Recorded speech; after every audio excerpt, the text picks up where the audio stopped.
তোমরা কি ঘোষণা দিবা নাকি দিবা না বলো, ক্লিয়ার করো। তোমরা যদি 3 দিনের ভিতরে ঘোষণা না দাও তাহলে কিন্তু আমি বিনিয়ামিন মোল্লা বিভিন্ন বিশ্ববিদ্যালয়ের ছাত্রদেরকে সাথে করে নিয়ে আমি কিন্তু এক দফার ঘোষণা দিয়ে দেবো। কিন্তু নাহিদ ইসলামকে বলা হচ্ছে এক দফার ঘোষক। উনি এক দফাটা কীভাবে ঘোষণা করলেন? অন্য অন্য সমন্বয়করা নিজেরা দাবি করে 9 দফার ঘোষক, এই ঘোষক সেই ঘোষক। এখন অনেক সমন্বয়করা যারা উপদেষ্টা হয়েছেন বিভিন্ন বড় বড় কথা বলতেছেন, তারা তো ডিবির গারদে গিয়ে তো 9 দফা প্রত্যাখ্যান করলো। ওনারা ডিবির গারদ অনেকেই 9 দফাকে 8 দফা বানায় ফেললো।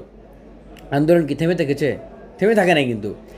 যেদিন 9 দফাকে 8 দফা আপনার ডিবির গারদ থেকে আন্দোলনকে প্রত্যাহার করা হয়, আমি কিন্তু সেদিন অ্যারেস্ট হয়েছিলাম। র্যাব 3 আমাকে গ্রেপ্তার করে, আমাকে প্রায় 1.5 ঘন্টার মতো টর্চার করে।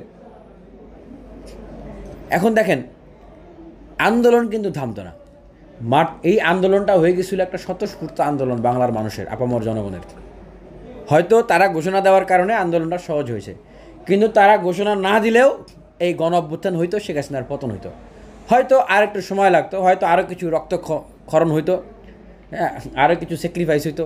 নাহিদ ইসলাম ঘোষণা না দিলে, আমি তো বলেছিলাম তাদেরকে তখন, হ্যাঁ, ওই যে আপনার এক দফা ঘোষণা দেওয়ার আগে দ্রোহের মিছিল যেদিন হলো, তাদের অনেকের সাথে দেখা, আমি তখন বলছিলাম যে ভাই তোমরা কি ঘোষণা দিবা নাকি দিবা না বলো, ক্লিয়ার করো।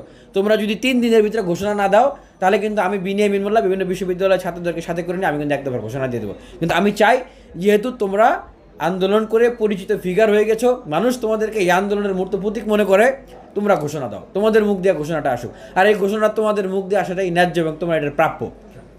তোমরা যদি না দাও আমরা কিন্তু ঘোষণা দিয়ে দেবো। তারা ঘোষণা দিছে, এটাই বাস্তবতা। আমি ঘোষণা না দিলেও কেউ ঘোষণা দিত, গণ অভ্যুত্থান হইতো, পতন হইতো। এখন